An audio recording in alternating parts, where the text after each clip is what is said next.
하나님을 모르는 분들은 잘 모르시겠지만은 우리는 알고 있어요. 뭐냐면은 사람은 한 번 죽는 것이 아니고 2번 죽습니다.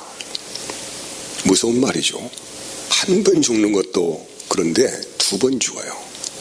그리고 사는 것도 한 번만 사는 것이 아니고 2번 살아납니다.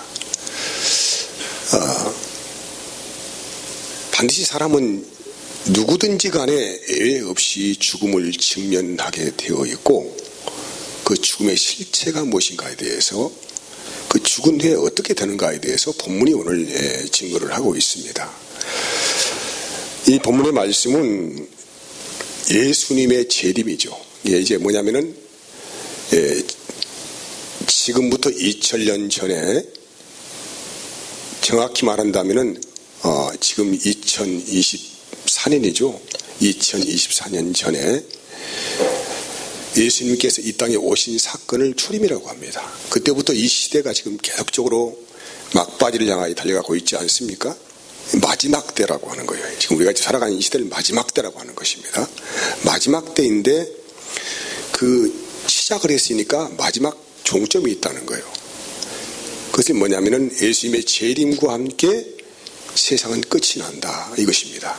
인류 역사는 반드시 하나님께로 시작하여서 하나님이 끝을 낸다는 거예요. 이걸 뭐냐면은 알파와 오메가다, 이렇게 말을 합니다. 그러면은 예수님께서 이 마지막 때를 이 재림주로 오셔가지고 하시는 일이 있는데, 첫 번째, 그분이 재림하셔 오실 때 일어난 사건이 있어요. 이 땅에 있는 모든 것이죠. 우리가 눈으로 볼 수 있는 모든 것들이 흔적도 없이 사라진다라고, 뭐가 말하고, 제가 말한 게 아니에요.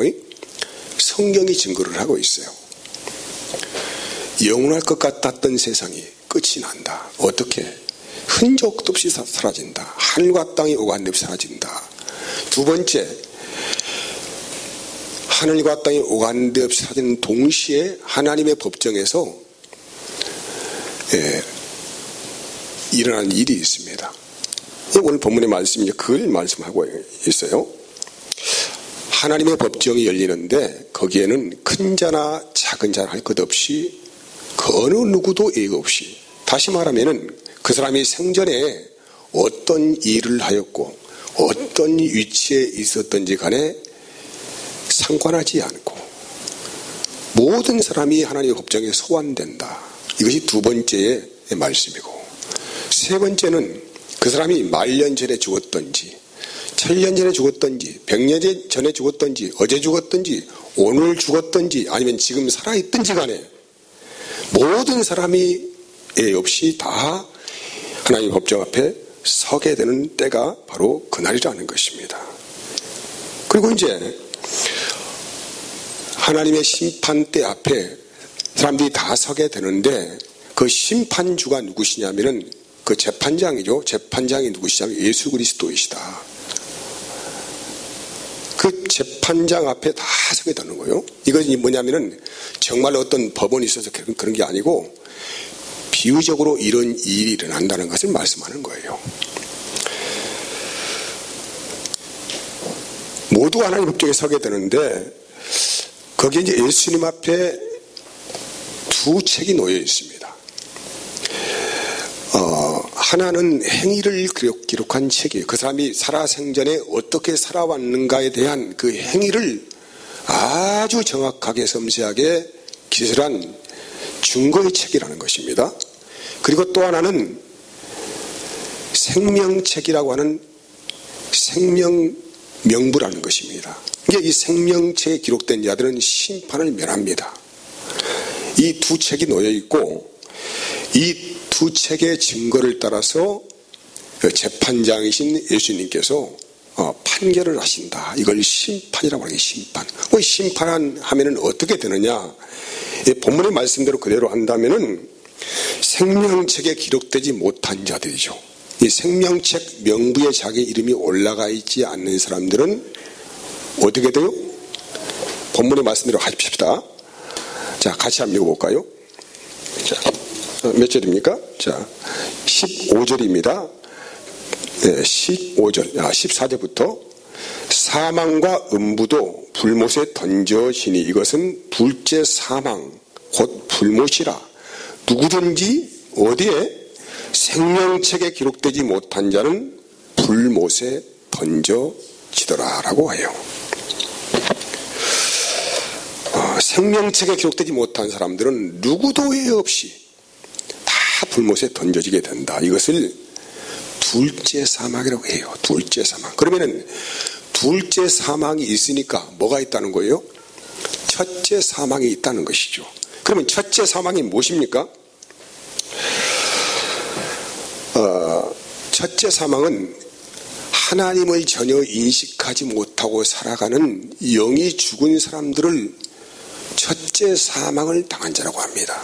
이들은 하나님이 없다고 믿고 있어요.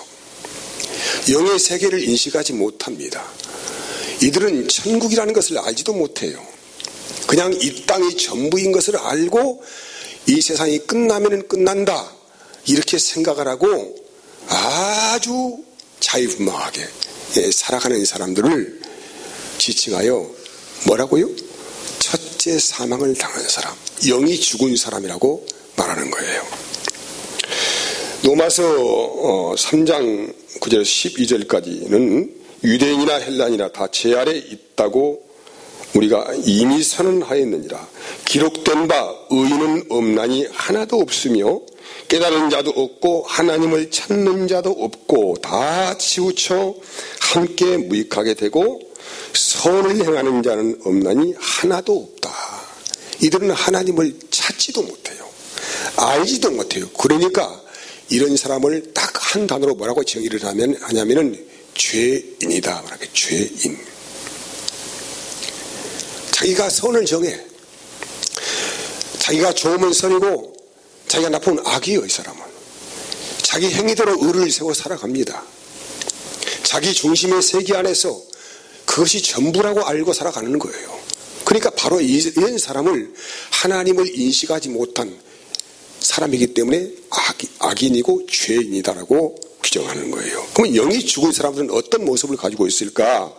마태복음 23장 27절 말씀 보면은 화 있을진저 외식하는 세계관과 바리새인들이여 회칠한 무덤 같으니 겉으로는 아름답게 보이나 그 안에는 뭐가 있어요?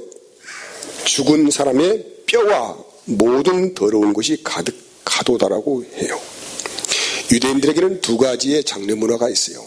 첫째는 부자들은 돌 무덤에 들어갑니다.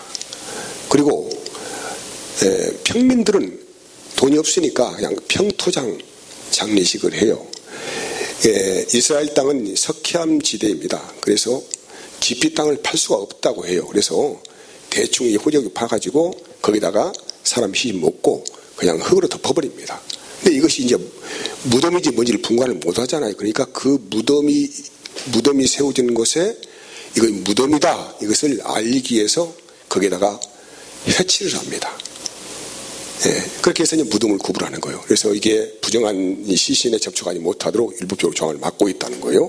그래서 이 회칠한 무덤은 조금만 이렇게 흐저흐저 하면은 금방 시체가 드러나죠. 그래서 썩고 거기에서 냄새가 악취가 나고 구더기가 드글드글하고 겉으로는 멀쩡하죠. 회칠한 무덤이기 때문에 아무런 그런 냄새도 나지 않고 그냥 아름다운 땅으로 보이는 거예요. 근데 조금만 보면 더럽고 냄새나고 악취가 난다. 누구로 말을 하고 있습니까? 바로 하나님이 없는 자들의 인생을 말씀하는 거예요. 마가복음 7장 21절 22절 말씀, 이제 이들의 모습이죠. 이 죄인의 모습을 비유한 말씀인데 한번 같이 봅시다. 자, 뭐라고 쓰여 있습니까? 그 속에서 그 사람의 마음에서 나오는 것은 뭐예요? 악한 생각과 음란과 도둑질과 살인과 간음과 탐욕과 악독과 속임과 음탐과 질투와 비방과 교만과 우매함이니 이 모든 악한 것이 다 속에서 나와서 사람을 더럽히게 하느니라라고 해요. 여러분, 겉에 있는 옷이야 좀 덜어 좀 빨면 되지요. 그렇잖아요?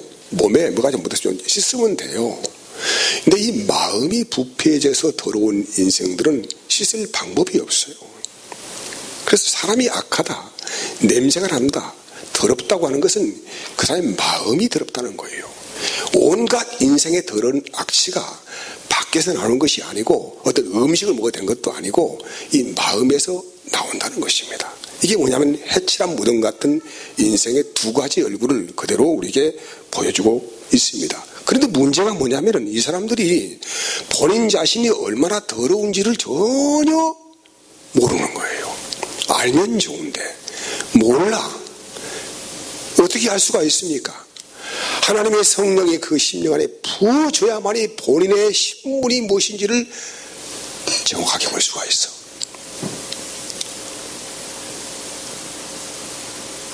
여러분, 그래서 예수님을 알지 못하면은 내가 얼마나 악하고 극악한 죄인의 신분을 가지고 있는지에 대해 전혀 알 길이 없는 거예요. 그냥 도덕적으로 조금 악하면 이 사람 나쁘다, 어떻다 이렇게 이야기하는데 사람은 그런 정도가 아니에요.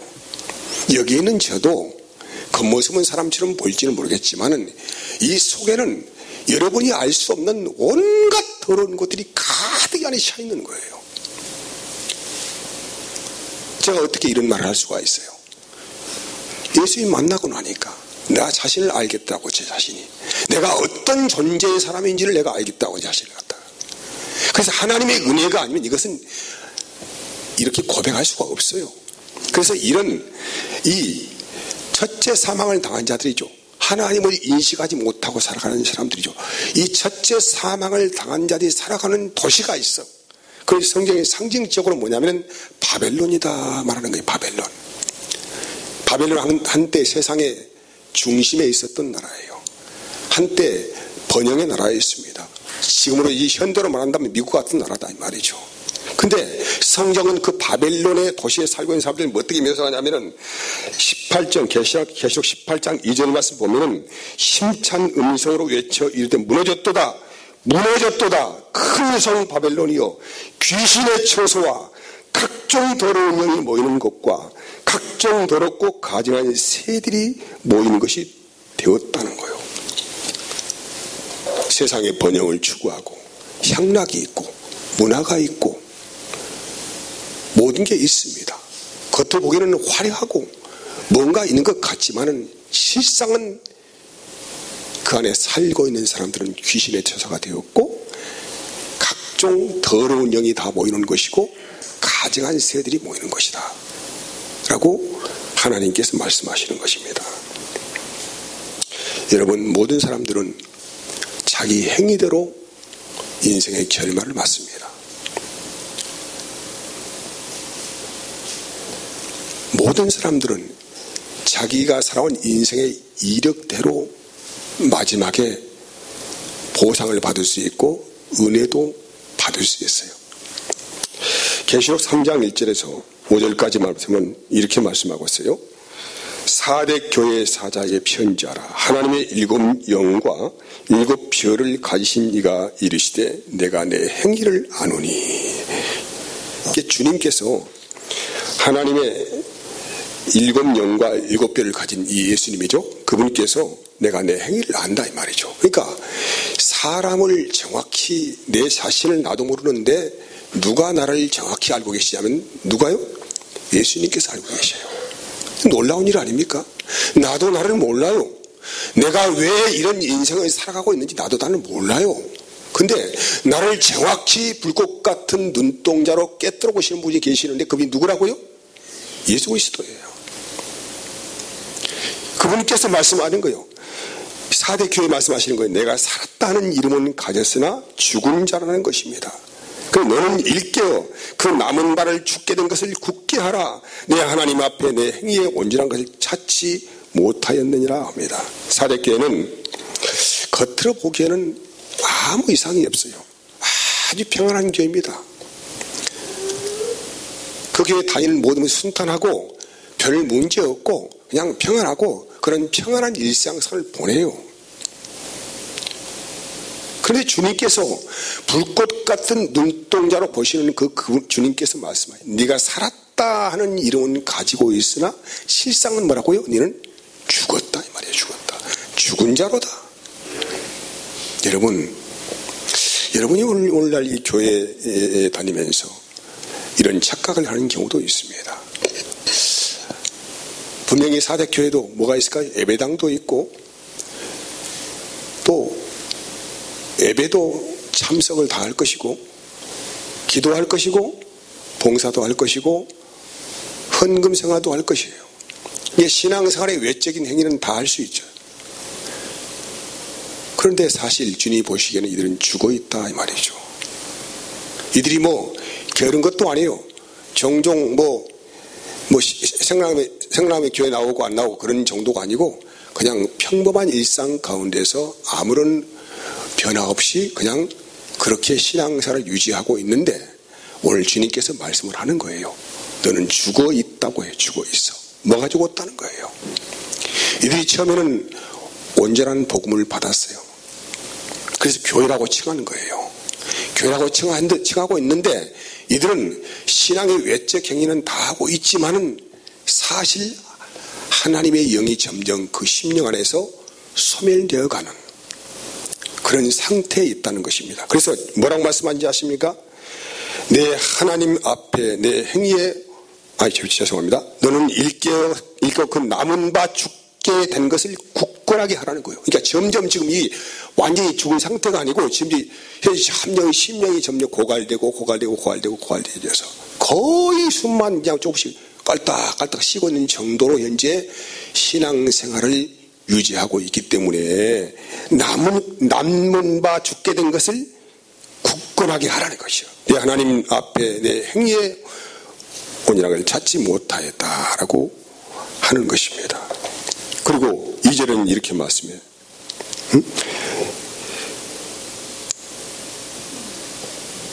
죽어가고 있는 네 심령을 다시 이렇게 세우지 못하면 어떻게 된다는 것입니까? 완전히 죽음으로 들어간다. 이걸 뭐라고 합니까? 둘째 사망이다 이렇게 말하는 거예요. 여러분 보세요. 사람은 하나님의 은혜를 받지 못하고 영이 죽은 상태를 1차적으로 뭐냐면 이 첫째 사망이라고 이야기합니다. 이 첫째 사망에서 계속 상태를 유지하고 가면은 사람은 반드시 어떻게 됩니까? 반드시 몸이 죽지요. 몸이 죽음과 동시에 뭐가 일어납니까? 하나님의 심판이 집행됩니다. 영원한 지옥 불못으로 떨어지게 되는 것을 둘째 사망을 만난다고 이야기해요. 둘째 사망이죠. 역시 부활도 마찬가지예요. 첫째 부활을 맞은 자들 다시 만나면은 예수님을 마음에 깊이 영접을 하고 그 은혜대로 살아가는 사람들을 첫째 부활한 자라고 해요. 영이 살아났어. 하나님을 인식하고 진정한 예배자의 모습으로 살아가는 사람들을 첫째 부활을 만난 사람이다. 근데 이런 사람들이 이제 반드시 몸이 죽잖아요. 때가 되면 몸이 죽는데 거기서 끝나는 것이 아니고 영원한 부활의 세계 안에서 영생으로 들어간다. 이것을 둘째 부활이다 이렇게 말하는 거예요. 뭐라고요? 둘째 부활이다. 그러니까 사람은 한 번 죽어서 끝나는 것이 아니고 하나님께서 그 심령 안에 다시 한번 사형 원도를 내리는데 영원한 사망의 불못으로 심판을 하시는 거예요. 이것을 지옥이라고 말하게 했나? 다시는 빠져나올 수 없어요. 3절 말씀에 내가 어떻게 받아서 어떻게 들었는지 생각하고 직접 회개하라고 합니다. 이들이 처음부터 그런 건 아니에요. 이들은 온전한 복음을 받은 교회입니다. 그런데 왜 이렇게 신앙이 식어버리고 열정이 식어버렸는가? 왜 죽게 되었는가? 다시 말씀합니다. 특별한 핍박이 없습니다. 인생에 특별한 어려움이 없어.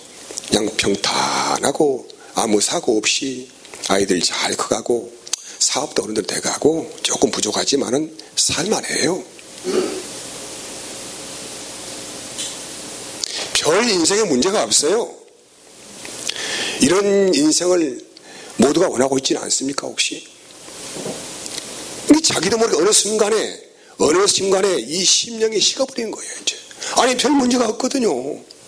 평탄하고 아이들 잘 크고 뭐 직장도 그런 대로 괜찮고 승진도 하고 먹고 살만하고 무슨 문제가 있나요? 그러다 보니까 자기도 모르게 점점 세상으로 빨려 들어가는 것입니다. 자기도 몰라. 어디에서 떨어졌는지를 몰라요. 전혀 감각이 없어요. 영적인 무감각증에 걸려버린 거예요. 그냥 교회 나오면 그냥 설교 한 편 듣고 하면 끝나는 거. 그 사람의 의무예요. 의무. 그게 종교 생활입니다. 주님과는 아무런 사귐이 없어요. 그런 상태 안에 접어든 이 사람들에 대해서 네가 살았다는 이름은 가졌으나 실상은 뭐라는 거예요? 영이 죽었다. 점점 죽어간다. 굳어갈 것이다. 시체가 되어간다. 이런 말씀을, 경고의 말씀을 하는 것입니다. 그럼에도 불구하고 이 교회가 소망이 있는 것은 그런 와중에도 아직도 옷을 더럽히지 않은 누가 있어요? 흰 옷을 입은 성도가 있다. 이렇게 말하는 거예요. 자, 보세요. 4절. 그러나 사대에 그 옷을 더럽히지 아니한 자 몇 명이 내게 있어 흰 옷을 입고 나와 함께 다니니 그들은 합당한 자인 연고라. 이 교회가 몇 명인지는 모르겠지만은 다 시들시들하고 영이 말라버렸어요. 근데 그 중에서도 단 몇 명만이 뭘 입었어요? 아직 옷을 더럽히지 않고 흰 옷을 입고 주님과 함께 다닌다. 이런 거예요. 사랑하는 여러분, 사람의 생명은 예수님과 사귐이 있는 곳에 시작되는 것입니다. 그분을 깊이 만나고 그분의 은혜 안에서 진정한 영의 눈이 떠져서 그분과 날마다 교제하면서 그 은혜를 함께 누리며 살아가는 것을 신앙생활이라고 하는 거예요. 이것이 없으면 영이 죽어요. 시들시들하고 이제 그러다 보니까는 뭐가 커지는 것입니까? 세상이 커지죠. 세상의 것이 마음에 들어옵니다. 나를 끌어갑니다. 인생 아무 문제 없어요. 여러분이 교회 한번 안 나온다 해서 큰 문제 납니까? 아니에요. 전혀 그럴 일 없어요. 여러분이 주님을 부인한다고 해서 당장 죽습니까? 아니에요. 전혀 그럴 일 없어요. 걱정하지 마세요. 아무 일 없어요. 가정은 평안할 것입니다. 별 문제 없어요. 근데 이 심령이 점점 말라가면서 내가 왜 사나? 삶의 의미가 뭐지? 내가 지금 뭐하고 있지? 자꾸 이런 생각이 들어오는 거예요. 이러다 죽으면 그만이지 뭐. 죽음을 받아들입니다. 세상과 타협합니다. 요한계시록에 보면은 7교회가 나오는데 7교회 중에 5교회는 다 죽은 교회예요. 한번 봅시다. 에베소 교회는 처음 사랑을 버렸습니다. 바가모 교회는 니골라당이라는 이단에 넘어갔습니다. 두아디라 교회는 우상 숭배에 넘어갔습니다. 라오디게아는 기복주의에 넘어갔습니다. 다 세상에 넘어가 버리는 거예요. 하나님의 은혜가 고갈되어지면은 자기도 몰라. 왜 그런지를 몰라요. 전혀 인식하지 못해요. 무감각증에 걸려버리는 거예요. 그런데 그 중에서도 끝까지 믿음을 지키고 순결함을 유지하고 있는 흰옷을 입은 사람이 있었다. 그래서 이런 사람을 요한계시록 19장 8절에서는 그에게는 빛나고 끄끄한 세마포 옷을 입도록 허락하셨으니 이 세마포 옷은 성도들의 옳은 행실이로다라고 합니다. 누가 그러면 빛나고 깨끗한 세마포 옷을 이 흰옷을 입습니까? 요한계시록 7장 13절 14절 말씀에 장로 중에 하나가 응답하여 내게 이르되 이 흰옷을 입은 자들이 누구며 또 어디에서 왔느냐? 내가 가로되 내 주여 당신이 알리이다 하니 그가 나더러 이르되 이는 큰 환난에서 나온 자들인데 어린 양의 피에 그 옷을 씻어 시게 하였느니라. 누구의 피에? 어린 양의 피에. 어린 양이 누구입니까? 예수 그리스도이죠. 이들은 어린 양의 피에 이 더러운 옷을 씻어버린 사람들이에요. 사랑하는 여러분, 우리는 우리의 능력으로 내 안에 있는 더러움을 이길 힘이 없어요. 빠져나갈 힘도 없어요. 아무런 능력이 없어요. 그런데 유일한 탈출구가 있는데 그것은 어린 양의 피입니다. 다시 말하면 예수님께서 십자가에 흘리신 그 보혈의 피로 이 더러운 옷을 빠는 거예요. 이건 믿음이라고 하는 것입니다. 뭐라고 한다고요? 믿음이라고 하는 거예요. 믿음. 그래서 이 어린 양의 피에 더러운 옷을 빠는 자가 빛나는 세마포 옷을 입은 하나님의 자녀가 되는 권세를 얻는다고 말씀을 하고 있는 것입니다. 요한계시록 21장 14절 말씀, 22장 14절 말씀 보면은 그 두루마기를 빠는 자들은 복이 있으니 이는 저희가 생명나무에 나아가며 문들을 통하여 성에 들어갈 권세를 얻으려 함이로다고 말씀하는데, 마지막에 보면은 귀 있는 자들은 성령이 교회들에게 하시는 말씀을 들으라고 하십니다. 여러분, 중요한 것은 내가 어디에서 떨어져 있는지를 알아야 해요. 이걸 회개라고 합니다. 내가 어디에서 고장이 났는가에 대해서 전혀 인식하지 못한다고 하면은 주님께 나갈 수 없어요. 혹여나 또 아직 예수님 만나지 못한 분이 계신다고 하면은 내 자신을 잘 생각해 보시라고. 내 마음의 기쁨을 들여다보시라고요. 나는 어떤 사람인가에 대해서. 사람은요, 숨 쉬는 것 빼놓고 다 악한 것이에요. 생각하는 것이 악하고, 말하는 것이 악하고, 행하는 것이 악합니다. 그래서 의인은 없어요.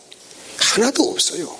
겉으로는 대단한 지성으로 위장을 하고, 사치스러운 옷으로 입고, 어떻게 분을 바르고 한다 하더라도, 내 마음의 깊은 곳에는 온갖 더러운 것이 나를 끝없이 욕망의 세계로 끌어가서 끝없이 인생의 질주하게 만들어서 영원한 사망의 불못으로 심판을 받게 합니다. 이것이 사망과 음부의 권세입니다. 그래서 마지막 말씀을 드립니다. 반드시 주님께 나가야 합니다. 그분이 아니고는 우리를 살릴 수 있는 분이 전혀 없다는 것에 대해서 오늘 본문은 말씀하고 있어요. 둘째 사망의 피해를 받지 마세요. 저와 여러분들은 반드시 둘째 부활에 참여를 해야 합니다. 둘째 부활에 참여를 하려고 하면은 반드시 첫째 부활을 해야 합니다. 첫째 부활은 예수님 만나는 거예요. 주님을 만남을 통하여서 영이 살아나는 것입니다. 하나님을 인식하고 날마다 그분 안에서 그분과 사귀면서 참된 예배자의 삶을 살아가는 사람들을 첫째 부활에 참여한 자라고 하고, 또 뭐라고 합니까? 이들의 이름이 생명책에 기록이 되어 있다. 그런데 점점 타락하고 시들어가서 회개하지 못하면 어떻게 합니까? 이들은 반드시 사망을 당합니다. 사망을. 요한계시록 20장 4절에서 6절까지 말씀 봅시다. 내가 보좌들을 보니 거기에 앉은 자들이 있어 심판하는 권세를 받았더라. 또 내가 보니 예수를 증언한가 하나님 말씀 때문에 목뱀을 당한 자들의 영혼들과 또 짐승과 그 우상에게 경배하지 아니하고 그들의 이마와 손에 그 표를 받지 아니한 자들이 살아서 그리스도와 더불어 1000년 동안 왕노릇하리니 그 나머지 죽은 자들은 그 1000년이 차기까지 살지 못하더라. 이를 첫째 부활이다. 이 첫째 부활에 참여하는 자들은 복이 있고 거룩하다. 둘째 사망이 그들을 다스리는 권세가 없고 도리어 그들이 하나님과 그리스도의 제사장이 되어 1000년 동안 그리스도와 더불어 왕노릇 하리로다. 첫째 부활에 참여한 사람, 그 생명책에 그 이름이 기록된 사람들은 뭐 합니까? 현재 주님의 영을 받아서 그 마음에 주님이 계시잖아요. 그분과 함께 7년 동안 왕노릇해요. 이 7년은 현재 예수의 초림과 마지막 재림 때 사이를 지금 살아가는 이 마지막 때를 지금 천년이라고 이야기하는 거예요. 7년 동안 왕노릇하다가 마지막 날에 어쩝니까? 완전한 부활에 들어간다는 메시지를 우리에게 주고 있습니다. 사랑하는 여러분, 마지막 결론합니다. 우리가 오늘도 신앙생활 가운데서 은혜를 받아야 할 이유는 분명합니다. 뭐 하기 위해서? 영원한 부활에 참여하기 위해서. 주님과 7년 동안 왕노릇하며 생명의 주권자로 사망이 더 이상 타치하지 못하는 그 생명의 능력 안에서 살기 위하여서 오늘도 우리는 첫째 부활에 참여했고 우리의 미래의 소망은 영원한 부활에 참여하는 것입니다. 기도하겠습니다. 하나님 감사합니다.